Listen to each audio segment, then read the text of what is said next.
Welcome to Health Professional Radio. My name is Toby Longhurst, and joining me on the program today is Dayna Duncan. Dayna is a third-year medical student currently studying at the Albury Campus of the University of New South Wales, but is originally from the Eyre Peninsula in South Australia. She's also a leading voice for rural areas and communities, so much so that in 2013, Dayna was named the South Australian Young Citizen of the Year, and in 2014, The Advertiser, South Australia's major daily, listed her as one of the 50 most influential women in the state. Dayna, welcome to the program. Hi, thanks. Now, I'm sorry, I've got to start by asking a question that I'm sure you get asked many, many times. How's the study going?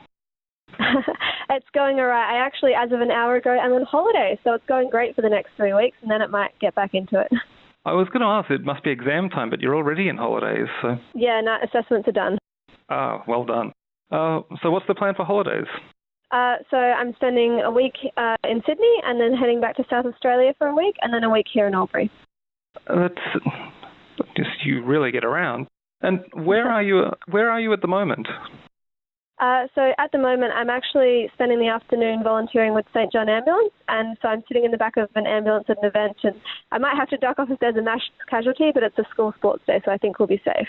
There you go, folks. We're coming straight out of the back of an ambulance. That's fantastic. Now, as I mentioned, you have in the intro, you've got a very strong connection to South Australia, particularly to the rural communities there, always wanting to get involved. What are some of the issues that you saw needed attention, particularly from a youth perspective? So as a young person growing up in South Australia, two of the big issues that I identified personally in my community were a lack of access to educational opportunities and also a lack of diversity and awareness of diversity. So I got involved with a few projects on that, mainly through the ABC's Haywire program. And one of the major projects I was involved with throughout Year 10 and 11 was starting a project called Breaking Down the Door Day. And so that was an event that was held in my town of only 200 people. And we had 350 people attend to celebrate diversity in our rural community. How difficult is it growing up in a community for people who might be perceived as being different? Is there an acceptance of diversity? There are certainly challenges, and I think not really a lack of acceptance, but a bit of a fear of the unknown. Because there's so little diversity often in these communities, it can be a bit unsure when people that are outsiders come in and not sure how to deal with them and how they might be different from oneself. But we were very surprised at the huge amount of support that we received from our community. As I said, 350 people rocking up to an event in a town of 200. It was just an immense support and an interest in really genuinely wanting to know how these people that were different acted and what they wanted and what their worldviews were. So I think as well as there being a challenge, there's also a lot of opportunity due to the support in rural communities. Yeah, I think having the opportunity to meet people really breaks down those barriers. You know, the saying that prejudice is simply ignorance, the unknown. People don't know people from other cultures, and until they come into the community, they're not exposed to them. Or even people who are already in our community, we have people with different sexual orientations. Do you think that's changing in rural communities, that perception?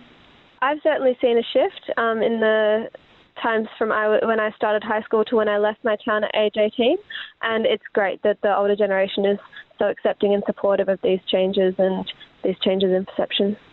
Fantastic. Now, the work that you did won you some very prestigious accolades: South Australian Young Citizen of the Year in 2013, one of the 50 most influential women in South Australia. What was it like being given those acknowledgements? It was... Of course, I was very proud and very excited and honoured to receive those awards, but I think more than a comment on me, it was a comment on the opportunities that young people have in rural areas. I certainly wouldn't have been able to do any of the things that I've done in the city. It's just every single person who comes to an event, buys a raffle ticket, writes a letter of support for you. It really is a whole community effort and a whole community testament, all of these projects. And you're now in Albury, a beautiful area, right on the border there with Victoria. But it's a long way from home. What brought you there? So I initially wasn't entirely sure what I wanted to do when I finished school. So I moved to Adelaide and started studying psychology. And in a psychology anatomy class, I got to help with dissecting some cadavers, and I absolutely loved it. And from there, I decided to try to get into medicine. Medicine definitely sounds like the right path for you. Not everybody is going to be up for that. Now, what's the end goal? What type of medicine would you like to do? Would you like to specialise or general practitioner? a bit early at this stage. I think that I know I want to work in a rural area. There's so many opportunities in rural areas. But as to what exactly I do, whether I'm a GP, a neurologist, an emergency physician, a pediatrician, everything's interesting at this stage. What is it about rural areas that draws you to them? Well, since being in Albury, I've seen a bit of a different side to rural communities than I did growing up. Of course, it's an amazing lifestyle. You don't have a commute to work. There's no traffic. It's fantastic in that sense and supportive. But also, there's so many gaps in rural healthcare. And as a doctor, you have the opportunity to fill those gaps however you see fit. So you can take a community, identify its problems, and then adapt your practice and learn new skills and upskill yourself to fill those areas. So it really is an exciting opportunity for any doctor who wants to go to a rural area. Your classmates are studying in a rural area. Generally, when you talk to them, do they want to stay in rural areas or do they want to go to the cities? I think there's a 50-50 split, but at this stage in our careers, it's more about wanting to see and try lots of different things in lots of different areas. So I myself see myself practicing all around Australia. I'd love to work in every single state if possible. So I think the goal at this moment is just to get as much exposure and experience as possible. Now, while med school might put the brakes on extracurricular activities for most, you're still very much involved in advocacy and community engagement through the Australian Medical Students Association. Tell us, what is it that the association does? AMSA is a fantastic organisation that represents 17,000 medical students Australia-wide, and they have such a diversity in the projects, committees and events that they run. They do everything from advocacy in Canberra with top-level politicians to running events for rural medical students. You know, they're a huge organisation and they do fantastic things for the medical community. Speaking of the rural health through the association, you have a rural health conference coming up in September. Tell us about that. Where's it being held? So I'm a co-convener of the Rural Health Summit along with my peer here in Albury, Jordan Vivian. So it's going to be held in September. We're hoping to bring 240 medical students from around the country here to Albury, and it's going to be a fantastic weekend and a great opportunity to showcase what rural health and rural practice has to offer. What are some of the topics and issues that you expect to be covered? So we haven't totally locked down our academic schedule, but the exciting thing about it is that it's a choose-your-own-adventure, much like rural health. So there will be over 26 breakout sessions and clinical workshops and plenaries every day, all day, as well as a panel discussion and a massive rural rescue challenge to be held in the QE2 Square. So it will be an opportunity for students to tailor the conference to their own interests and their passions and really see a diverse mix of rural health from everything from LGBT, trans health, to palliative care, to emergency medicine. And if people would like to get involved with the conference, how can they do that? Be they students or other doctors or people who might be interested in speaking?